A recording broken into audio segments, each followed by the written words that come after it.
Morning, this is Salvation Peak, and I'm going to break here to talk a little anime. The Black Cat.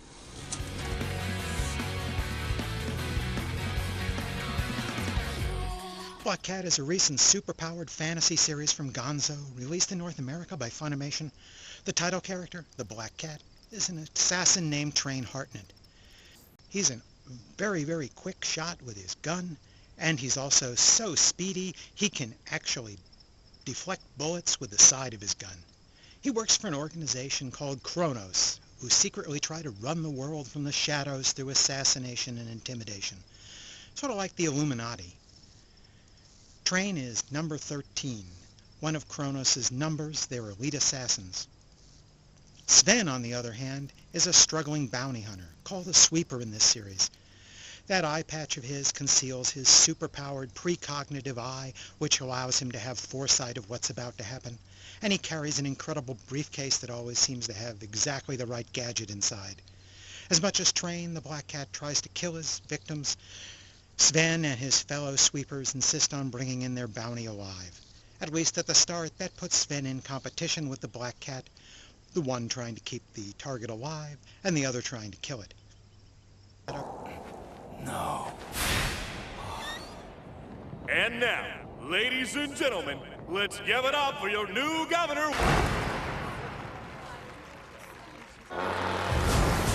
It's him. Move it. Coming through.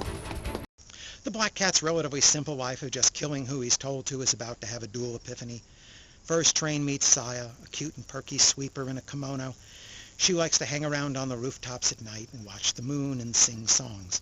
She tells Train that she makes her own decisions about who she points her gun at and when she shoots, and she charmingly convinces Train that he can make his own decisions too. Second, Train is ordered to assassinate Eve, who turns out to be, or at least appears to be, a cute little girl. Coincidentally, Sven's been ordered to capture the same little girl. It turns out Eve is a nanotechnology-based superweapon, sort of a psychono, but without all that maudlin angst. But Train doesn't know that at the time he points his gun at her and has to decide whether he wants to kill her or not. The whole idea of thinking about that, considering whether to kill or not to kill, is a new concept to Train, one he learned from Saya. It's Black Cat. Don't pull that trigger! Oh, not you again.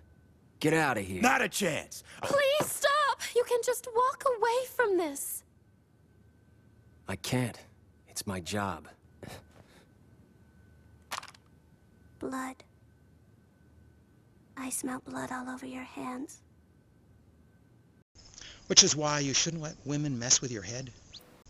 Train's sudden attack of conscience and his subsequent failure to terminate his assigned targets gets him in big trouble with Kronos, and Kronos only knows one solution to its problems. All this leads Train and Sven to hang around together and sort of work together, and they bring Eve along for her own protection or something like that.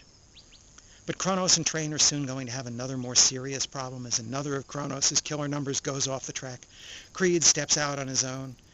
He's using a mysterious serum to awaken something called Tau power in his followers. He dubs these the Apostles of the Stars, and each of them inherits some strange, weird mutant Tau power. Go figure. These mutant freaks start using their superpowers to mess with the New World Order. Oh, and they want Eve too. All this plays out very much like an American superhero comic book. The numbers all have their unique powers of sorts. Sven has his precog eye. Eve's a nanotech marvel. Creed and his Apostles of the Stars each have their own individual superpowers from that Tau serum. It's like the X-Men versus Magneto's evil mutants versus the Army. Oh, and did I mention the fate of the whole world was at stake? I tried to find a character I could really like in this mess. Clearly Train is the focus. Will he recant his murderous ways and seek redemption? Saya is perky and sweet, but her appearances are very strictly limited. She's more Train's inspiration than anything else. The angelic apparition sent to lead the lost sinner back into the light. She's not going to be around much. Eve's a cute little girl, but with a troubling dual personality. In fact, there's going to be as big a battle for Eve's soul as there is for possession of Eve herself. As for Sven, I never really figured out quite what to make of him. He's sort of the adult father figure to the group on one hand, but he's also the comic relief on the other. He's not very engaging. That's the final problem I had with this series. I couldn't find a character I really cared about. Gonzo's art and animation sometimes works out okay here. It's TV and they're lighter on the CGI tricks than they usually are.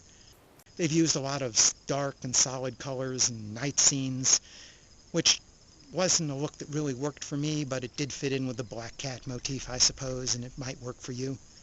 It also does get a little cartoonish on occasions. Why does Gonzo gravitate to so many of these weird monster freak transformation kinds of stories? In its favor, the series does have a grand conclusion. In fact, it almost has two of them. The 5th US DVD delivers a giant, climactic battle, and one that might well leave us to believe that there's nothing but a denouement to watch as the characters ride off into the sunset. But then the 6th and final DVD brings us another and more spectacular conflict, as a new and more grander conspiracy lurks behind the first, much as E. Doc Smith could always conjure up another conspiracy behind the first for his lensman to battle. One might even consider the final 4 episodes as either tacked on or a sort of second season in miniature, but better that than 4 episodes of padding in the middle. The final couple of episodes also introduce an odd storytelling technique. We keep seeing momentary flash forwards of the outcome of the various fights, a body lying on the floor or someone walking off, and then we pop back into the action, mostly to see how we got to that conclusion. I didn't think it was very effective for building suspense, but it was a different technique and, well, it was sort of interesting.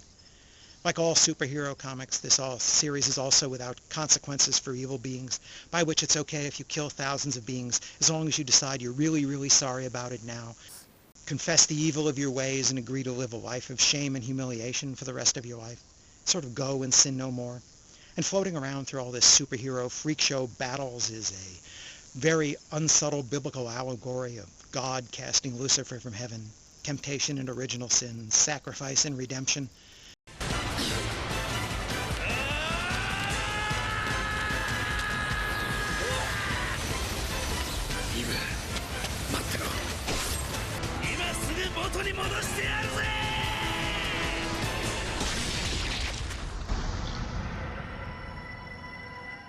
Unfortunately, none of this actually redeems this violent freak show mismatch of a comic book, but I give Black Cat 2.5 stars. It didn't shine in either story or characters. It sort of went through the usual steps in motion. If you're looking for something like the X-Men, then maybe this is your cup of tea. Thanks for listening.